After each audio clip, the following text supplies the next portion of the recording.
This show is sponsored by ExpressVPN. Stop putting your online data at risk. Get protected at expressvpn.com/funhaus. In the year of our Lord 2020, we are blessed in at least one way. We have a whole array of incredible action stars. From Statham to The Rock, the sky is dark because all the stars are in our favorite high-octane thrill rides, but we think one shines the brightest of all of them.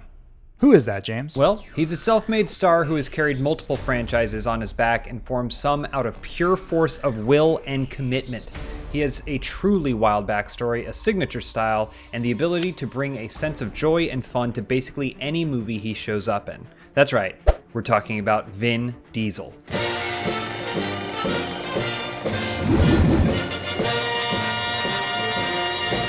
The media has an interesting love/mock relationship with Hollywood's baritone bad boy, Vin. So we thought we could do him a solid by discussing his highs and lows in a respectful yet mature fashion. Or as close to respectful and mature as we can muster. Yeah. We all know that this channel doesn't have the best track record when it comes to praising any action star celebrity, especially Vin Diesel. You know I'm bald by choice. I don't know if people know this, but I only make Fast and the Furious to make Riddick movies so that Riddick can pay for witch hunters. This is a Vin Diesel diss. What's this character's name? Listen, Riddick. Riddick? You're on the billboard for some reason. Vin Diesel had to take out ads for this game because it wasn't selling. People see the ads, they'll buy the game. Never just looking at it. On a scale of 1 to 10, can I borrow $5? So consider this an attempt at making good and giving credit where credit is due. This is us trying to get into heaven to wrong the rights that we have done. Yeah, this is how heaven works. God judges you based on how much you love or hate Vin Diesel. Or any action star for that matter. So you're probably asking yourself, why the hell are we focusing on someone that the rest of the world either loves or considers a joke that may or may not have a punchline? Well, at this point, you're either nodding in agreement so hard you might as well just Venmo your chiropractor, or your eyes have turned to big old question marks like a cartoon character as you wonder how we could possibly think this was a good idea. So let us explain. So the first thing we need to lock down is who is Vin Diesel and where did he come from? To understand that, we need to introduce you to a young man with a flair for the theatrical named Mark Sinclair.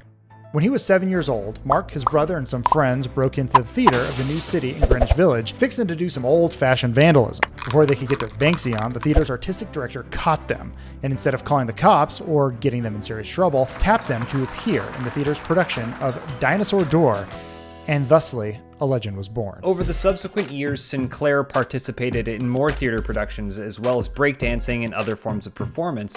It was during this time that he adopted the alias Vin Diesel, a name he chose to honor his stepfather, Irving H. Vincent, which coincidentally is an anagram for I and lives. Those are two, very different ends of the spectrum there. Yeah, I just imagine him going like, Hey, Dad, I want you to know the name of my stage name after you. Also, I end lives. Now that Vin had a clear direction of his life calling, he started acting in films. He first appeared in the 1990 film Awakenings in an uncredited role, but his film career really started popping off when he produced, wrote, directed, and starred in the short drama Multifacial, a story loosely based on his own life about a multiracial actor struggling to find work. Which audition are you here for? The beer commercial. Hey man, I'm gonna be honest with you. You're a little too light. I mean, I could read you, but you're really too light. That's all right. The short was accepted to Cannes and screened at the festival. Not bad for someone who just a few years ago was in a breakdancing crew looking to break into a little theater and had a love for street sharks. We'll get into more of that later. Yeah, he followed that up by putting the multi-hyphenate hat on again with the feature-length film Strays about a gang leader and the woman who tries to change his ways, which was screened at Sundance and ordered for a series at MTV. What the fuck is so funny about that? What the fuck is so fucking funny about that? Why the fuck would that be funny? You think it's fucking funny that he gives a fucking girl a disease? Following those successes, he was spotted by the big daddy of American cinema, Steven Spielberg. While Spielberg's hit rate on scouting talent isn't perfect, some offense to Brett Ratner. Actually, a lot of offense to Brett Ratner. Right, yeah. What was he thinking? Come on, Steve. Call me, let's talk this through. He won't. He was right to see potential when he added Vin Diesel to the cast of Saving Private Ryan. Take this goddamn kid! This brought him into the broader Hollywood spotlight, which led to a titular voice role in what we can all agree is one of the best animated films of all time, The Iron Giant. Oh God, you stay. I go. From there, he completed his transition into the man we know today, who, 20 years later, is still basically the same energy drink glugging, tribal tattoo sporting, family-loving action hero who also loves video games, sci-fi, and D&D. Have we found the perfect man? I think we have. He first caught most of our attention playing Dick B. Riddick in Pitch Black. Then he had us question if James Bond was finally dead to the world in Triple X. Shaken and stirred. And then he drove into our hearts 1/4 mile at a time as Dom Toretto in what is arguably one of the most known film franchises in the world ever.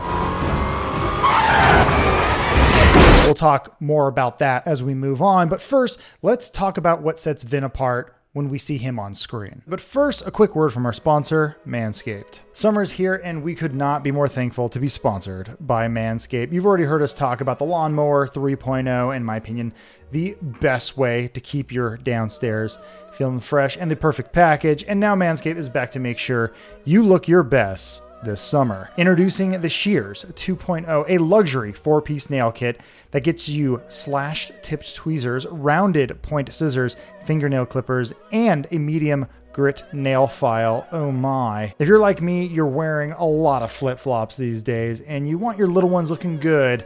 No one likes looking at some ungroomed lower fingers. That's what I call toes. Get used to it. We've said it before and we're gonna say it forever. Manscaped is the best in the biz when it comes to you and keeping yourself fresh. If you're in need of some avid ball trimming, consider subscribing to the perfect package.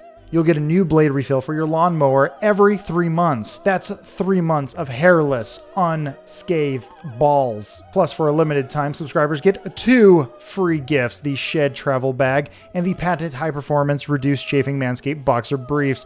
I own them, and they are fantastic.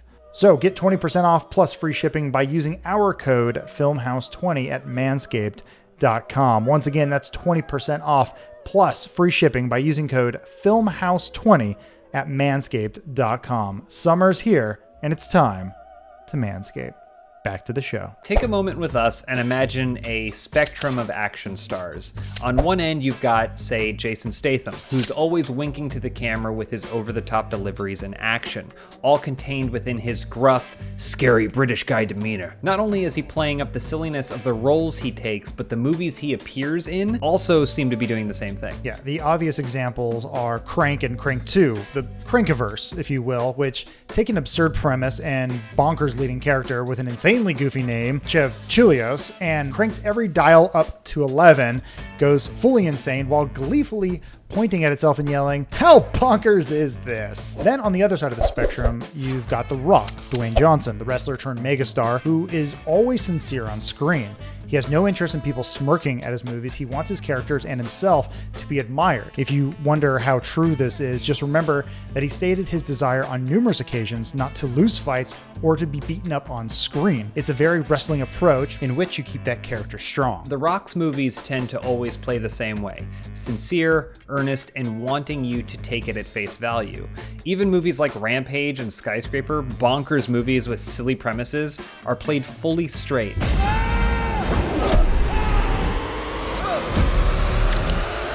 So now that you understand both ends of our leading male action star spectrum, we can talk about what makes Vin Diesel so great. Vin Diesel sits right in the middle. In some of his movies, the premise and the circumstances are so absurd, but he plays it totally straight. In others, the situation is relatively normal, but Vin Diesel's grin and his deliveries let you know that you're still allowed to laugh at it. It talks like an asshole. It looks like an asshole. Chances are it's an asshole. It's this flexibility and many other kinds of flexibility that make Vin Diesel so great.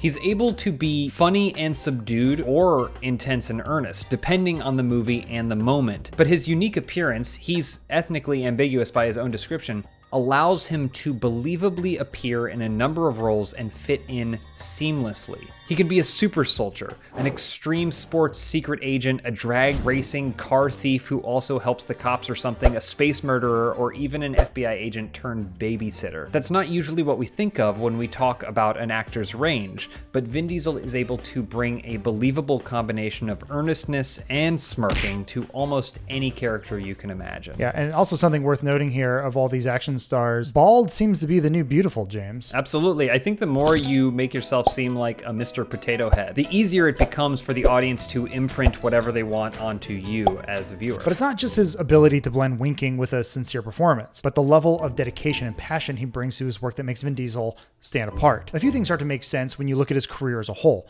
Since he became a Hollywood star, it appears he's only showed up in things that he genuinely loves. This becomes especially clear when you consider some of the facts about his movies he's been in. Fact 1, he's a huge Dungeons & Dragons nerd, fanatic, whatever you want to call it, with a broad enthusiasm for all kinds that we tend to refer to today as nerd culture. You can see this in his early appearances at trade shows where he was pitching Street Sharks. You thought we were kidding before, but no, in fact, he loves Street Sharks, which kind of makes me love him even more. His special power is the right-hand roundhouse punch. He sends a competition to a watery grave. There's even stories about him on the set of The Chronicles of Riddick playing D&D with Carl Urban, Thandie Newton, and Dame Judi Dench. Oh, to be a fly on the wall of that movie's set. This enthusiasm reached a peak when he was able to get the film The Last Witch Hunter made, a film in which he plays the lead, a witch hunter named Calder, who is, and I'm being completely honest with you right now, just the character Vin Diesel has been playing in D&D for years. It's madness, isn't it? That he can get away with this. Well, how did he get away with it is the question. If that's not proof of his love for his roles, then try this. After Chronicles of Riddick flopped, along with the animated film Dark Fury, both of which flopped very hard, there were no plans to continue the Riddick series, but when asked to make a cameo in Fast and Furious 3 Tokyo Drift, Vin Diesel said he would do it, but only on the condition that instead of getting paid, he'd get the rights to the Riddick series. That allowed him to find funding and get the newer Riddick film, aptly titled Riddick, to be made. Vin Diesel, the man, used a strategy that the character Dom Toretto would probably use to settle an argument. He basically raced in a quarter-mile race to acquire something he wanted. Except it was for something that nobody wanted except for Vin Diesel. It's just wild to think about how committed he is to the things he loves. This also extends not just to his film roles, but to his fellow actors. Michelle Rodriguez has said that their friendship was a factor in her returning to the Fast and Furious franchise, and might continue to be so. It's also possible the value of that friendship runs both ways, as Vin Diesel may be joining her in the upcoming Avatar sequels. Another example of this is his dedication to Paul Walker. Since Walker's death, Vin Diesel has continually posted in memory of his friend and mentioned him often in interviews, and beyond that has been a vocal advocate for the Paul Walker Foundation, a collection of charitable endeavors in Walker's name that do charity work nationwide. This is particularly notable because Vin Diesel's social media presence is a mix of uplifting quotes and promotional material for whatever movie of his is available now. He doesn't speak a ton about his personal life or emotional existence, but the exception to that is a willingness to post long meditations on his friendship with Walker. It's pretty unique in that way. I would say the only other account that I could think of that does anything like this is mine. But it is worth noting that the love of Vin Diesel seems to swing both ways, and doesn't always hit the friendship mark with his co-stars. He had a fairly public falling out with The Rock. We're not saying it was over a crit fail role in D&D, but one can speculate. The Rock has stayed with the Fast and the Furious franchise, but on the one condition that he and Vin don't have to hang out anymore. All of this proves that Vin Diesel is mostly a good dude, but he's an especially committed performer who is passionate to the roles that he enjoys and who effectively brings his joy to the screen. But we can hear the critics whispering, how good is this guy at acting, really, if his best role is that of a talking tree? Keep watching, we'll find out. We'd like to take a moment to remind you that this episode is brought to you by Feels. Feels is a better way to feel better. CBD has been proven to greatly reduce anxiety, pain, and sleeplessness. Navigating the world of CBD can be complicated, and Feels would like to make the process as simple as possible so you can start feeling better sooner. I have personally been trying to find a more natural way to sleep, and I found that CBD is very effective. I'm a very anxious individual, and I need some help when I'm trying to relax my body before I go to bed, and I don't like the way prescription drugs make me feel in the morning, and I much prefer something natural like Feels. Feels is shipped directly to your doorstep in only a few days, and they even offer a membership program which helps you save money on every order, which you can pause or cancel anytime. Feels has me feeling my best every day, and it can help you too. Become a member today by going to feels.com/filmhouse, and you'll get 50% off your first order with free shipping. That's FEALS.com/filmhouse to become a member and get 50% automatically taken off your first order with free shipping. That's feels.com/filmhouse. Thank you, Feels. And now, back to the show. Well, I would say first, think about how much you and many others connected to the character, and then remember that all he says is his damn name. And I can't even believe I'm admitting this. It's stunning how many ways Vin Diesel is able to put different emotions into the simple sentence, I am Groot. I'm Groot. No! I am Groot. Whoa! I am Groot. I am Steve Rogers. It's the same extremely good voice work that we saw in The Iron Giant. The ability to bring emotion through just his voice and to give that emotion meaning isn't because playing a talking tree is easy, but rather it's the opposite. And of course, we recognize that Groot does not exist in a vacuum. A lot of people contributed on and off set to shape this character, and it's important to note that they trusted Vin to execute on that vision. His ability to provide depth with only his voice is even more impressive given how in so much of his work, his body is the main performance vehicle. It's hardly surprising that Vin Diesel doesn't subscribe to a particular school of acting technique. He's not a method guy, he's not a Meisner guy, or a Chekhov guy, he's more of just a Vin guy. He actually has a unique style all his own, based largely on two elements of his early life: theater and breakdancing. Ah, yes. The breakdancing. We can see the breakdancing influence his impressive body control and physicality. While he isn't known for doing his own stunts, though in some movies he has, he is able to project an air of physical capability that makes you wonder. It might actually be perhaps a little bit telling that stuntmen on 2 of his films, at least, have suffered major injuries. A skydiver actually died making XXX, and his stunt double on Fast and the Furious 9 was hospitalized with a head injury. Regardless, these examples speak to his propensity for appearing in stunt-heavy movies because he looks and acts like that kind of action star. And 3, 2, 1, action. So yes, audiences have come to expect this level of physicality and high voltage from Vin, and this raises the question of how extreme is too extreme, and to what future lengths will Vin go? I mean, honestly, we're just gonna have to watch and see. And as far as his theater work goes, it's clear that he's used to the stage. His actions tend to be big and broad, as though he's playing to the back of the room.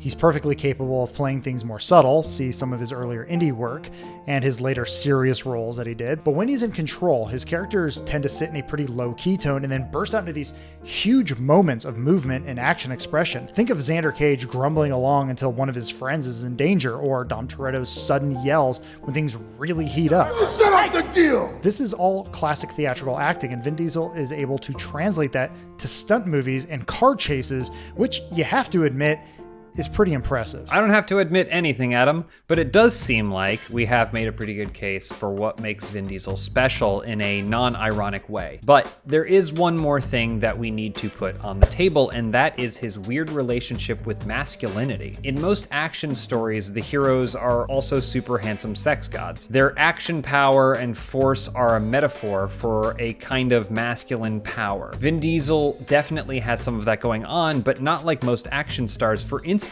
he's a huge dude with a bottomless closet full of white sleeveless muscle shirts, but he never comes off as threatening, right, Adam? Yeah, he's rarely the sexy bad boy, well, except to me, but rather a hunky nice guy.